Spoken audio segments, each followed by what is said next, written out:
eu fico enojado quando eu vejo a forma com que alguns membros da imprensa atacam o Flamengo, mas quando ainda é com o clube é gigante, o clube consegue suportar isso com tranquilidade, a torcida já está acostumada. Agora, quando a gente vê ataques individuais só porque o atleta tem ou teve ligação com o Flamengo, aí a gente já começa a ficar chateado. Eu já acho isso covarde, acho baixo mesmo. É isso que a gente vai falar no vídeo de hoje.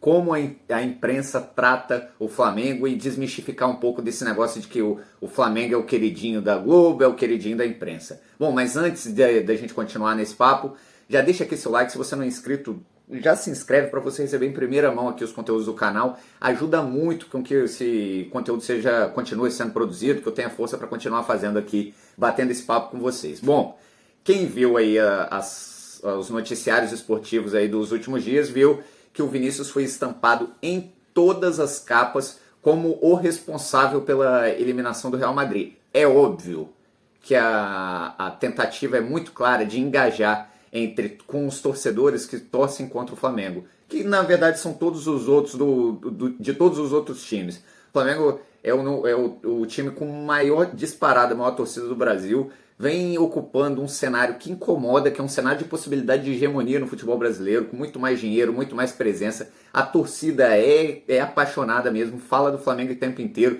Isso com certeza incomoda todos os rivais. E ao contrário do que tem se falado aí há muitos anos, o Flamengo na imprensa tem uma oposição gigantesca também. E muitos desses que se incomodam com o crescimento cada vez mais forte, com o Flamengo cada vez mais forte, estão lá falando, estão com o microfone na mão, atacando cada vez mais o clube e usufruindo do engajamento que a torcida do Flamengo entrega. Então, quando alguém ataca o Flamengo, o torcedor vai lá responder, ele na verdade está sendo usado também para fazer essa máquina do engajamento girar. E é por isso que a gente vê na imprensa comentaristas como o Carlos Alberto. Gente, o Carlos Alberto, ele foi um jogador, foi um bom jogador de futebol durante 2 anos da carreira. O restante da carreira inteira dele, ele não jogou nada, ele abandonou a carreira, não fez bem ao que ele melhor se propôs a fazer na vida. E agora ele ganha espaço em redes grandes de televisão exclusivamente porque ele tem a cara de pau de falar mal de coisas que não tem o menor sentido sobre o Flamengo. E ofende, ele passa do limite de fazer uma análise aí com viés contra o clube para uma coisa mais de ofensa, de baixaria mesmo. Quem viu aí nos últimos dias, ele comentando que o Gabigol não tem condição de ser um atacante de seleção, que ele não é um bom atacante, não é um atacante confiável, porque ele perdeu os gols lá. Acontece que o Gabigol, ele com a carreira ainda toda pela frente, ele já tem números muito mais importantes do que o do Carlos Alberto, e mais do que isso, o Carlos Alberto tem um título lá com o Porto, em que ele foi importante, sim, um título da Champions lá com o Porto que ele foi importante, mas nesse quesito também o Gabigol tem uma Libertadores, tem 2 brasileiros, enfim, o Gabigol ainda tem toda uma carreira pela frente e trata o futebol com muito mais seriedade, apesar de de ser irreverente e tal, trata o futebol com muito mais seriedade, é uma pessoa muito mais íntegra, muito mais para se posicionar sobre os fatos do que o Carlos Alberto. Então, ele atacar veemente, assim, como ele já fez em outras vezes, atacou a Arrascaeta, na verdade, uma tentativa de gerar engajamento, de gerar pessoas que odeiam o Flamengo lá comentando, de trazer torcedores do Flamengo para se contrapor. Então, a imprensa se vale muito disso. Quem viu aí também no noticiário nos últimos tempos, a imprensa praticamente cravando uma possibilidade de acerto do Pedro com o Gabigol, e a gente sabe que a multa do acerto do Pedro com o Palmeiras, a gente sabe que a multa do Palmeiras, a multa rescisória do Pedro é gigantesca, o Palmeiras não tem condição de bancar essa multa.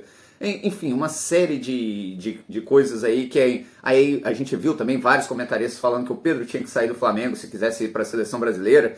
Quer dizer, o clube mais estruturado, mais organizado financeiro não pode ter um elenco mais qualificado do que os outros, não pode ter grandes jogadores, como acontece em todos os times da Europa.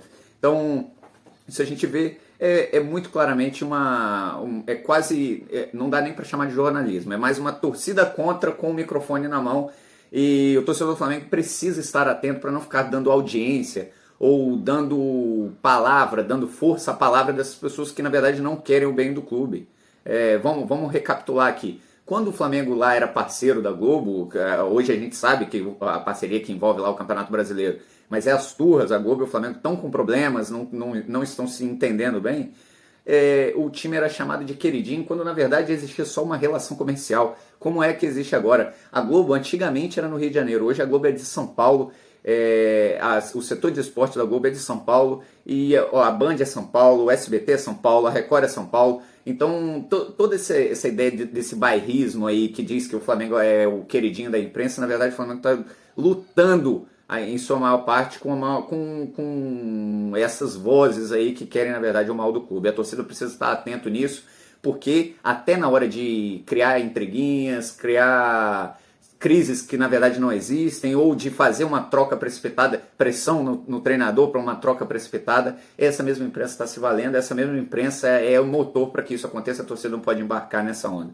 Bom, esse foi o vídeo de agora, mais tarde eu vou soltar outro, eu espero que vocês deem o like aqui, já deixem seu comentário, vê o que vocês acham aí sobre a imprensa, como a imprensa tem tratado o Flamengo ultimamente. Bom, valeu galera!